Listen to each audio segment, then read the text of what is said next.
ఎన్నికలు సమీపిస్తున్న వేళ ఉన్నతాధికారులు నిఘా పెంచారు. పశ్చిమ గోదావరి జిల్లా ఉండి మండలం ఉనుదుర్రు గ్రామ సచివాలయంలో పనిచేస్తున్న 9 మంది వాలంటీర్లపై కలెక్టర్ చర్యలు తీసుకున్నారు.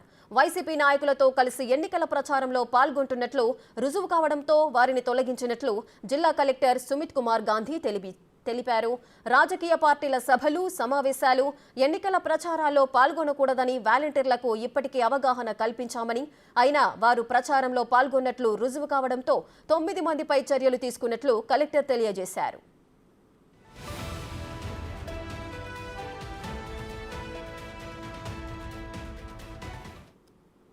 వాలంటీర్ సంబంధించి ఈరోజు మార్నింగ్ నేను అందరూ ఎంపీడీఓస్, తహసీల్దార్స్, సెక్రటరియట్ స్టాఫ్కి డైరెక్షన్ ఇచ్చాము. In no way any official, whether it is a panchayat secretary, district assistant, they shall not be associated with volunteer. వాలంటీర్స్తో సహా ఉండకూడదు. ఒకటి, వాలంటీర్తో సహా ఏ పని అఫీషియల్ పని చేయకూడదు. వాలంటీర్స్తో సహా ఓటర్ స్లిప్ డిస్ట్రిబ్యూషన్ కానీ ఏం పని చేయకూడదు.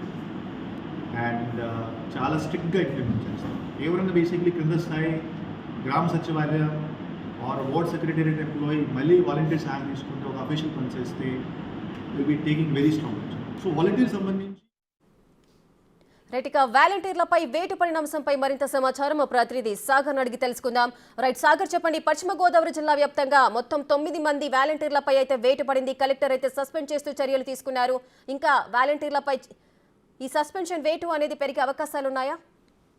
తప్పకుండా రేఖ, పశ్చిమ గోదావరి జిల్లా ఉండి నియోజకవర్గం ఉనదురు గ్రామ సచివాలయంలో పనిచేస్తున్న 9 వాలంటీర్లు, 4 మేల్ వాలంటీర్స్, 5 ఫీమేల్ వాలంటీర్స్ ను సస్పెండ్ చేస్తున్నట్లుగా జిల్లా కలెక్టర్ సుమిత్ గాంధీ ప్రకటనలో తెలిపారు. అంటే ఇప్పటికే ఆయన ఎన్నికల కోడ్ రాగానే ఇప్పటికే వాలంటీర్లకు ఇటు ఎంఆర్ఓల ద్వారా, ఆర్డీఓల ద్వారా స్పష్టమైన సంకేతాలు ఇచ్చామని చెప్పారు. వాలంటీర్లు ఎవరు కూడా ఈ సార్వత్రిక ఎన్నికల కార్యక్రమాల్లో పాల్పంచుకోకూడదు. రాజకీయ పార్టీలు కానీ, సమావేశాలు, వారికి సంబంధించిన ఈ ఎన్నికల ప్రచారం కానీ, రాజకీయ పార్టీల సభలకు హాజరవ్వకూడదని ఇప్పటికే చెప్పినా కూడా ఈ ఉండి నియోజకవర్గానికి సంబంధించిన 9 వాలంటీర్లు ఈ సార్వత్రిక ఎన్నికల నియమావళిని ఉల్లంఘించారు కాబట్టి వీరందరినీ తొలగిస్తున్నట్లుగా కూడా సుమిత్ గాంధీ చెప్పారు.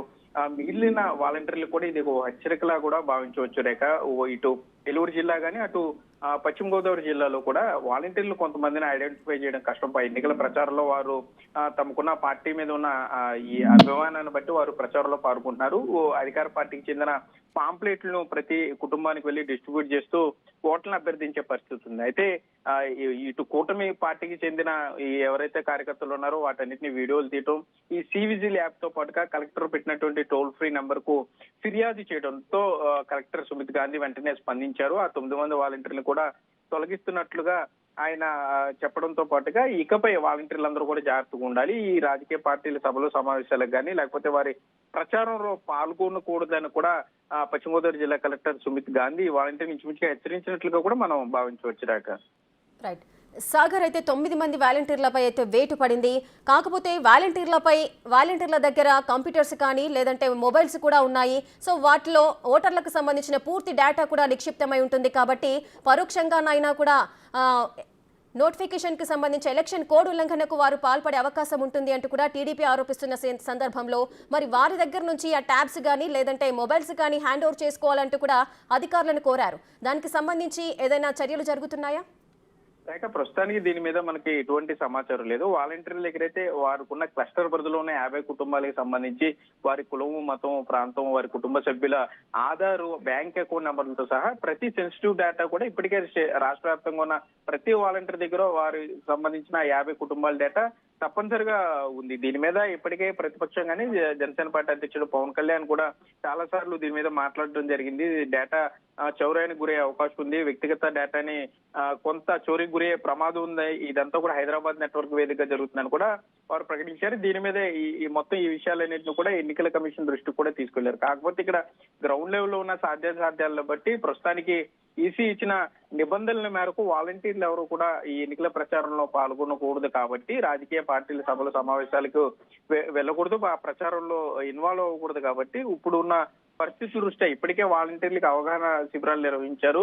ఎన్నికల కోడ్ రాకముందు, వచ్చిన తర్వాత కూడా ఎంఆర్ఓల ద్వారా కానీ త్రూ ఆర్డీఓస్ ద్వారా కూడా వారికి స్పష్టంగా చెప్పడం జరిగింది ఎవరు కూడా ఇట్లా ఈ సభల సమావేశాలకు వెళ్ళవద్దని. అయినా కూడా కొంత ఎవరైతే వినని వాలంటీర్లు ఉంటారో పార్టీ మీద, అధికార పార్టీ మీద అభిమానంతో ఉన్న వాళ్ళు కానీ, లేకపోతే రాజకీయ పార్టీ నేతల ఒత్తిళ్లు, లేకపోతే వారి ప్రాబల్యం గురించి కావచ్చు, ఇలా వెళ్లి వారు ఇబ్బంది పడే పరిస్థితులు. అంటే మొదటి హెచ్చరికగా వీరిని తొలగించారని చెప్పుకోవచ్చు. ఇది రిపీట్ అయితే మాత్రం తప్పనిసరిగా వీరందరి మీద కూడా కేసు నమోదు చేసే అవకాశాన్ని కూడా పరిశీలించే అవకాశాలు ఉన్నాయని కూడా మనకి సమాచారం ఉంది. ఇప్పటికైనా ఉమ్మడి పశ్చిమ గోదావరి జిల్లా వ్యాప్తంగా ఉన్న వాలంటీర్లందరూ కూడా జాగ్రత్తగా ఉండాలి. వారి విధులకు సంబంధించి ఏదైతే సచివాలయ పరిధిలో రాజకీయ పార్టీలకి సంబంధం లేనివి, ఎన్నికల ప్రచారానికి సంబంధం లేని వాటిలో వారు భాగస్వాములు అవ్వాలి తప్ప ఎన్నికల కోడ్ను ఏదైతే మోడల్ కోడ్ ఆఫ్ కండక్ట్ ఉందో ఎంసీసీ నిబంధనలకు విరుద్ధంగా వెళ్తే చర్యలు తప్పవని కూడా పశ్చిమ గోదావరి జిల్లా కలెక్టర్ సుబంత్ గాంధీ హెచ్చరించే పరిస్థితులు అయితే ఇక్కడ ఉన్నాయి Rekha. Right, thank you Sagar, thanks for the details.